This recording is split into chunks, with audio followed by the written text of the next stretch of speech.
परिवार चलावल कोनो खेलवाड़ बात ना होला।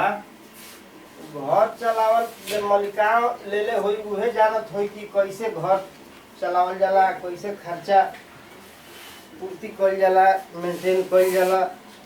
हिसाब किताब रखल भी जरूरी बा। पिछला महीना के तो हिसाब भइए गइल बा। एहू महीना में देखल जा कुछ खर्चा बर्चा कैसे कैसे भइल बा, तबे नु, नहीं तो उहे हाल हो जाई। आमदनी चरनी और खर्चा रुपया वाला हिसाब। हाँ, तब एह महीना के खर्चा लोग ऐसे ऐसे लिखवले बा।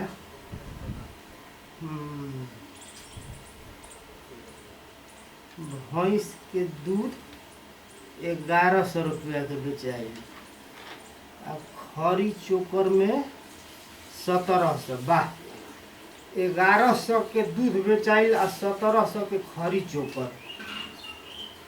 तोरा हम मुँह ना मारी दूध बेचला के। कई क्या लिखल है बोलो। अच्छा, गाय के पाल दिया 160 रुपया। बिपिन को 160 रुपया गाय के पाल दिया। हर गाँव में साढ़ रह के का करता है। हैसे तो हमारा घर के लोग बाड़े।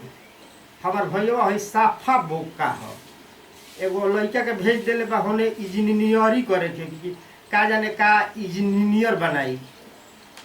हैसे अफवाह खर्चा करी तो हमारा बुझात नहीं थे कि घर कैसे चली, कहाँ से पैसा आदमी ले आई। महंगाई आसमान छू ले जाता है। क्या लिखल है? हमारे लिखल है चश्मो लिखल जरूरी है। अच्छा लोग देखो हमारे लिखल का हमारे से लिखे पड़ा। अच्छा, कपड़ा शर्ट पैंट के कपड़ा देखो वही बबुआ के हो। इंजीनियरिंग पढ़ता उनकी इंजीनियर बनी हन, लाट साहेब बनी हन। हमार लड़का अभी स्कूल के मुँह ना देखल सन, इनकर लड़का इंजीनियर बनी हन। कपड़ा सियले मन कहता ना 350 रुपया के कपड़ा। चित्रहार साड़ी सेंटर। अच्छा, धर्म कुमार जी के। अच्छा, सिलाई 750 सिलाई। हे भगवान, माथा यानी के माथा में गोबर घोरल बा। हमारा बुझात नहीं है कि हमारा के यगहर बना के आई हमार भैया हमारा के माने बुर्बक बनौले बा कि चालाक बनौले बा। ई अपना लड़कवा के समझाई आ कि रेडीमेड बबुआ किन ले, रेडीमेड में कम पैसा लागी। आ हई देखी 350 रुपया का कपड़ा और 750 सियाई है। अब हमारा की पगलई हसन बुझा गुल हमारा, या तो मलिकाओं छोड़बी आ नहीं तो ए भाई साहब से हमारा कौन राह रास्ता करे के पड़ी। इनकर बबुआ लाट साहेब बनी, अफसर बाबू बनी, आ हम कहाँ से ले घर चलावे को? हम कहाँ से ले, कैसे चलाई? पढ़ाई में हम यही से पढ़ाई वाला खर्चा देखल ना चाहिए। पिछला महीना के हम देखनी नहीं तो हम 3 दिन खैले ना रही कि इंजीनियरिंग के पैसा के खर्चा देख के हम पिछला महीना खैले ना रही 3 दिन। बाकी अब ना खैला से का होता है। ये महीना तो नहीं देखी कि बबुआ जी के का स्थिति बा, का खर्चा कैले बन हो तो स्लिप बना के देनी हो।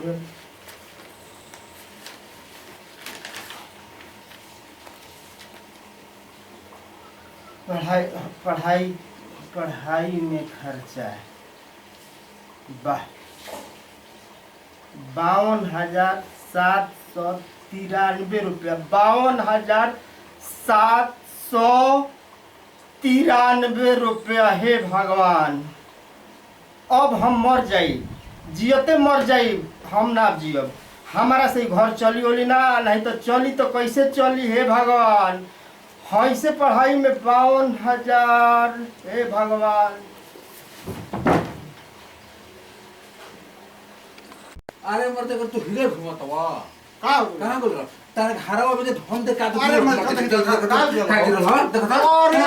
अरे भैया हम सुतल हम का हो सुतल बावन के इनके कुछ भइल होई आ होय कुल का ले बा हई देखो तो अरे भैया मते धर और भैया के हाँ? उसका तो बोल बना मते कुछ हिसाब वाला धर हिसाब से हाँ हां हिसाब वाला धर 216 तक मोटे भैया भैया हो अरे मते ना तक ना तक मिल का हो पान लो पान अरे मते को से बेबो सुगन हो हिसाब मोरे हाथ में काला काला सब गर्मी में हिसाब दे देतो ओरा जोड़े के हां अरे बाप रे बाप ई का बोलो चमरो दार चमरो दार तरीका थी पर ना नहीं तुम नके तो रखी जा रखी चमरो दार अरे भैया तो भैया का बोलो ए और डॉक्टर बनाओ ना विपिन डॉक्टर था तो अरे भैंस के हन मन आ तो मत वो आदमी करन कहता का बोल बात चलो के बुलावा ए मंटुआ रे आ हने आ देखो का हो बाबूजी हाँ, का हाँ। दोनों भाई बैठ के अपने में हाँ, मुसुर हाँ, फुसुर हाँ। पहले बढ़ जा एक के बतिया भाई हमू तू भाई हड़ सुन लो एक के बतिया तेरा हरी कहबो कोनो फर्क नहीं के पड़े के देखो। अब जब कह देनी तो कह देनी तार के हाथ जोड़ता मैं हाथ जोड़ा चाहे गोड़ पकड़ जब कह देनी तो तू अपन अलग देखो हिसाब किताब हमार अलग हिसाब किताब रही तो ठीक बा? एकदम तो अच्छी हो गई हाँ हाँ हम रोज रोज हाँ, के उगल बा, खींच हो खींच बा, नहीं खींच अरे हाय पातन का अलगा हमारा बात अरे देखी इंजीनियरिंग पढ़ता हमार लड़का भई खेलता उनकर रहता बबुआ जी के देखी है दाढ़ी सेट करावे में का जाने को 1000 रुपया लगावेलन आ कि पढ़ाई में को 1000 दाढ़ी देख नहीं सके आता ये इंजीनियर भैया बनता में है। रहते सब खर्चा ना लगी खर्चा लगी तो ऐसे नहीं कहता नहीं कि दो तू खर्चा तबे तारा बुझाई या कि कहाँ से देबो आ कैसे का करबो हमनी के आपस में अपन हिगरा तो तू लियो ही फरियाव जैसे भैया तो दत दा हम अपना खेत में हां फरियाई बा चाहे तारा जे करा पर विश्वास होके गांव घर के ना, सुनो जा। वो करा के ना। तू ला के फरिया लो तू जितना देबा उतना ले परही अच्छा बाबूजी सुनो तार हम गर्दन कटब जतना देब ततने कह लेबो तार हाँ। हिसाब बतवन लो कहीं तो का हमको बाबूजी का कहता कि तारा लड़का के पढ़ाई में बहुत रुपया खर्चा बा ना तक ई रुपया झूठो दिया ना ना झूठो कहतनी खर्चा झूठो नहीं ना खे कहता। हई कपिया हई असही धाव कहती अच्छा तो झूठ बाबूजी कह। बैठ अरे बैठक नहीं खी त का करतनी बैठ ये कपिया का खर्चा वाला देखो आज के युग में खर्चा इतना होइबे करी लड़कन के इंजीनियरिंग पढ़ाई में खर्चा तो होइबे करला त होला ठीक बा लेकिन ई तो बैठ बाटा लो तो बाटा ये बैठ के त सुनो गांव घर के जेकरा के बुढ़ा गांव घर के काम नहीं के तू चल रथे लगा घर में तू लोग माने आपस में एकदम विवाद करल चाहत हो जे हमरा चलते ना तू ही खाली बाट घर में कोनो शांतिपूर्वक बात विचार कर जाला दोनों भाई तो इतनी खा इतना बुझे के गहूं तो का कट करी असही घुट घुट के आ मुई तो बात बात जिंदगी तो- में हम ही टंगले रही है परिवार के खर्चा आ पढ़ाई तू ही बात अच्छा बड़का जी बैठो अब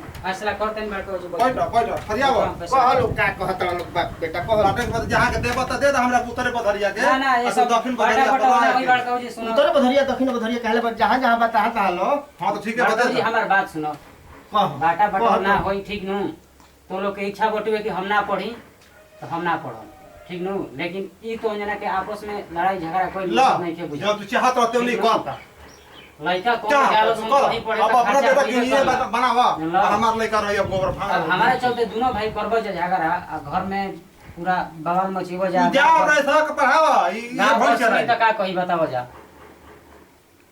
जब तू लोग के विचार बटुए कि हम ना पढ़ी तो हम ना पढ़म जो तू लोग काम करते हो जा तौने हम काम करब तो जना साथे दोनों जना जोड़ रह के तारे हो तो पेट भर जा मन हम के अलगा करब तो बबुआ तू पढ़ाई छोड़ देबो तो जब अलगा कहिए देबो तो ये अकेले करके का करी हम अकेले रही हम तो इनकरा ले कुछ होई दोनों भाई जब एक साथे रहबो जा तो तनी कुछ हम पढ़बो करते ना रे अब तो अपन मत तो पढ़ जो दोनों जना झगड़ा ए करके इजा बताओ हम पढ़ पाई दोनों बरस्तानी खिया ई अपना लड़का के विदा कत पड़ेगी हम दे पैसा तारा उतने में जान जाता नु शहर में लड़का जाला सन तो खर्चा होला आ वो इंजीनियरिंग बड़ पोस्ट नु ह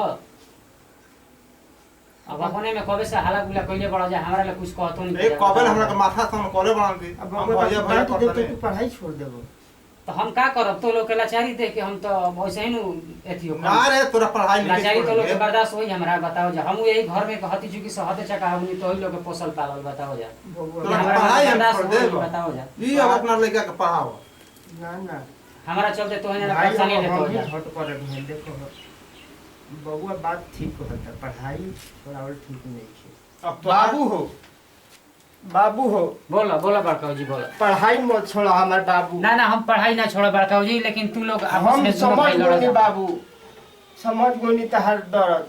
पढ़ाई आज के युग में सब कुछ बा बाबू। हम हमेशा तहरा पर एक नजर राखब, तू भले हमारा पर एक नजर रखब कि ना, बाकी आज हमारा आँख खुल गई।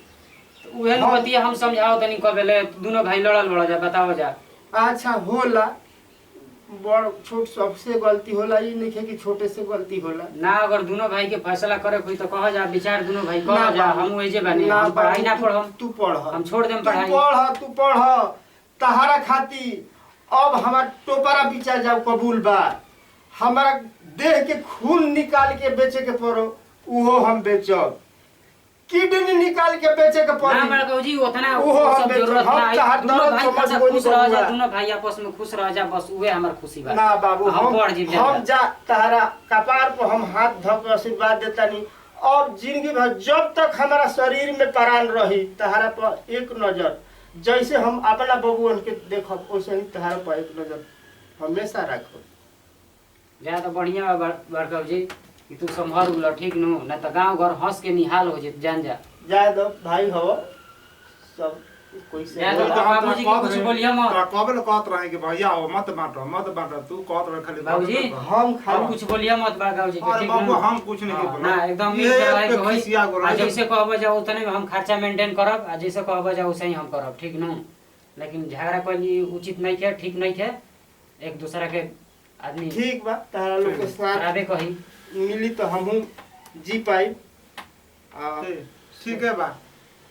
अच्छा, आप तमाम भोजपुरिया भाई लोगन से हाथ जोड़ के हम ये कहतनी कि हमनी के वीडियो बनावे के मकसद ये रहे कि छोटी छोटी बात के लेके भाई भाई में कैसे मतभेद पैदा होला, चाहे वो कोनो विषय होखे, लड़का के पढ़ाई के होखे, और चाहे खान पान के लेके होखे, कोनो विषय पर भाई भाई में कैसे अलगाव पैदा होला, यही चीज के दर्शावे खातिर हम ई वीडियो बनौले रहनी है।